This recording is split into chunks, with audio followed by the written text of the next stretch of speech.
Hi, welcome to my channel, Readerwoman. My name is Judy, and let's talk books. In particular, I wanted to talk about The Big Burn. Sorry, you're not going to see it very well. It's by Timothy Egan, and it was published in a little while ago, about 10 years ago, 2009. And it is about what's called the Big Burn, a huge fire that took place over millions of acres in Montana, Wyoming, Idaho, and bits of Canada, and also Washington State. It was the biggest fire of its time. Happened in the summer of 1910.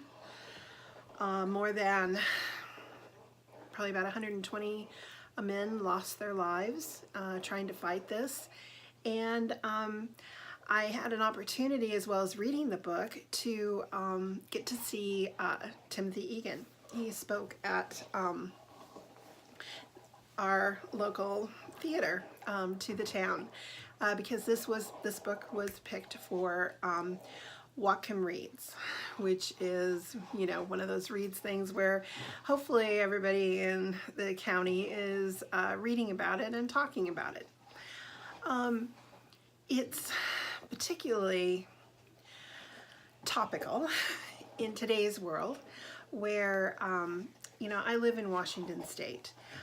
We have a great deal of rain, and our world is normally green. I have always loved summers here. You can't count on July, can't count on June or July. Typically, they're both rainy, and you know, you have a good day here, you have a good day there, but you can never count on having a great weather pattern. So August is our month. Summer, you just feel alive.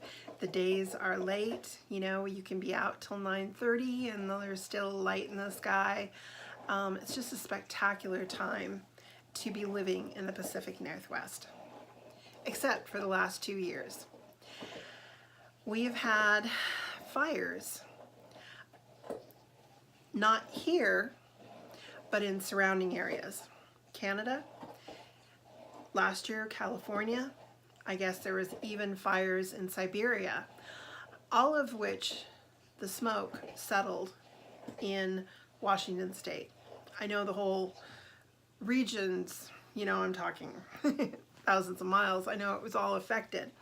But for me personally, it was tragic because we lost our summer twice in 2 years, one after another.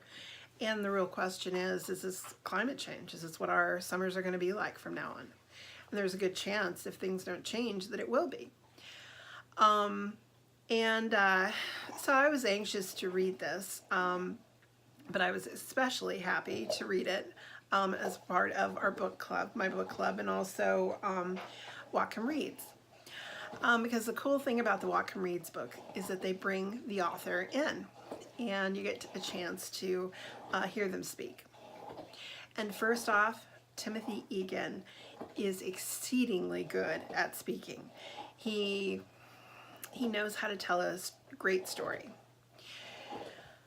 Now, by saying that, I also want to say The Big Burn was a slow starter. I know in my reading group that people had a hard time getting through the first third, which basically was dealing with Teddy Roosevelt. Because also, oh gosh, I hit it, but it's The Big Burn, the fire, Teddy Roosevelt and the fire that saved America is the tagline on the book. So it starts with Teddy Roosevelt, and it also deals with Gifford Pinchot, the two of whom became great friends, had very similar interests in sport in wilderness, and they really were great proponents of conservation. So when Teddy Roosevelt became president, that was after McKinley was assassinated. That was a huge part of what he was wanting to do for America, to save wilderness for the everyday Joe to be able to go out and enjoy. So it was a little bit slow, but he had to explain where we found ourselves, you know, with President Taft in 1910, who had really no interest in conservation and was more than willing to let these lands be devoured by the timber barons and mining companies. So what's different today? But all of a sudden you had this very severe weather pattern. I gather there was like no rain in the springtime, and everything was tinder dry by August. And what actually ended up happening was that they had like 100 fires in the hills of Wyoming and Montana. And then on that fateful day, in Washington state, we are as most states are, but a multi-climate state.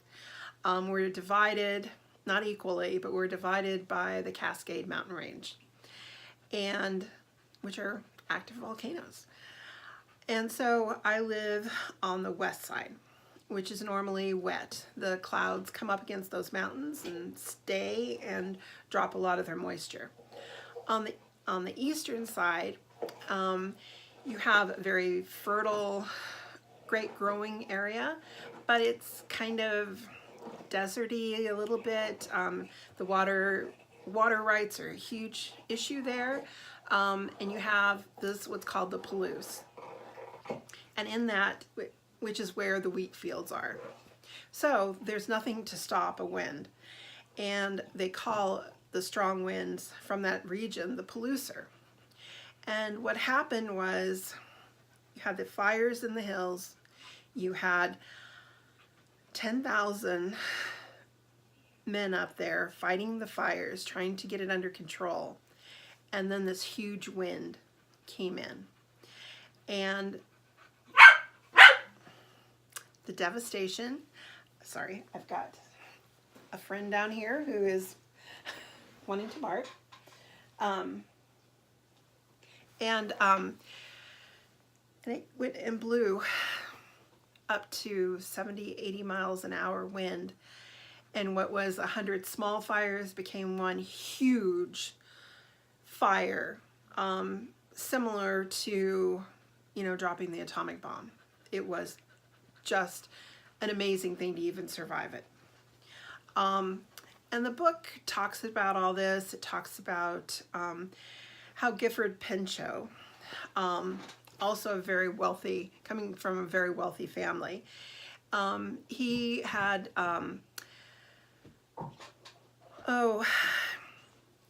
endowed in Yale a Forest Service college, and so a lot of the forest rangers up in those hills fighting the fires were his men, that they had gone to college, they'd learned all about forestry, and they were there trying to save the forest that they loved.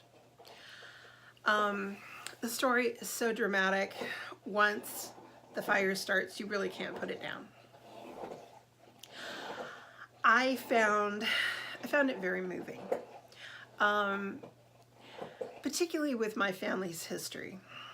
My father was born and raised on the other side of the mountains, on the eastern side, not in the Palouse, but you know, he knew of it. in a small town called Grandview. And his mother was the daughter of a fairly prosperous farmer at the time. And so I have pictures of her getting in a car, driving on one-lane roads and going to these national parks and camping and fishing. And, you know, my dad was remembering when he was a kid, you know, probably about 12, well, anywhere from 7 to 12, that he would want to sleep outside. So what he'd do is he'd cut off some lower boughs from the trees and throw a blanket over the top, and he had a fine bed.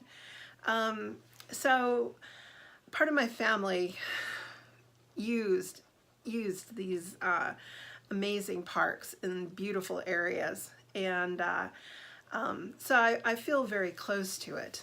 I feel very close to the need for wilderness in our lives, both on a personal level and also as just part of our American consciousness, that there are such things that still exist. And, you know, reading about the fire was very sad. Looking at what's going on politically, I can remember in my 30s being shocked reading in Sunset Magazine that our forests, our national forests, were not protected. It's shocking. It still shocks me to this day that at certain times and under certain administrations, things are sold, things are mined. And that's our legacy that's being destroyed. Sad. So reading the book at the end, Gifford Pinchot, he lived a very long life.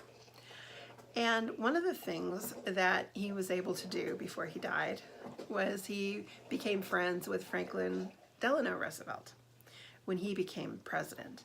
And, you know, a lot of the lodges, bridges, and so forth, FDR put people to work by going and building those.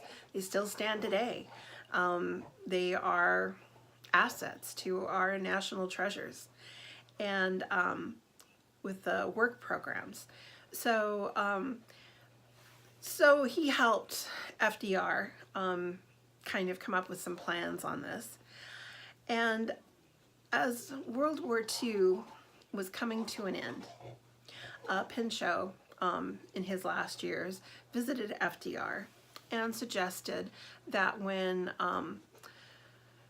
you know, when everything was being signed, and FDR was going to be meeting with Churchill and Stalin, that he should talk about conservation, and that maybe conservation would be the way to go for our nations to all band together. Sorry. And it almost moved me to tears. I have this quote here, and this is from Franklin Roosevelt. And this is something he wrote after talking to Pinchot. I repeat again that I am more and more convinced that conservation is a basis for permanent peace. I think the time is ripe.